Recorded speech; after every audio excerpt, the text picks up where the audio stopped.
এভাবে রান্না করলে দুর্দান্ত খেতে হয় সয়াবিন ফুলকপির ডালনা। চলুন রেসিপিটা দেখে নেওয়া যাক। প্রথমে কড়াইতে তেজপাতা, গোটা জিরে, মিক্স করা মশলা দিয়ে দিব।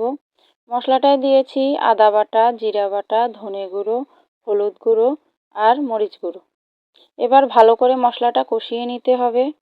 মশলাটা কষানো হয়ে গেলে দিয়ে দিব পরিমাণ মতো গরম জল, তারপর দিব কিছু চেরা কাঁচামরিচ, লবণ হলুদ দিয়ে ভেজে রাখা সয়াবিন, লবণ হলুদ দিয়ে ভেজে রাখা আলু, ফুলকপি দিয়ে এবার ভালো করে মিশিয়ে নিব।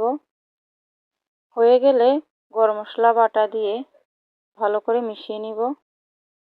তারপর একটু ঘি ছড়িয়ে দিব। নিরামিষ তরকারিতে ঘিটা দিলে গন্ধটা ভালো আসে।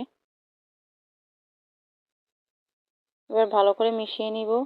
এবার কয়েকটা আলু চামচ দিয়ে ভালো করে ভেঙে ঝোলে মিশিয়ে দিতে হবে, এতে তরকারির টেস্টটাও ভালো আসে। এবার ছড়িয়ে দিয়ে ভালো করে মিশিয়ে নামিয়ে নিব।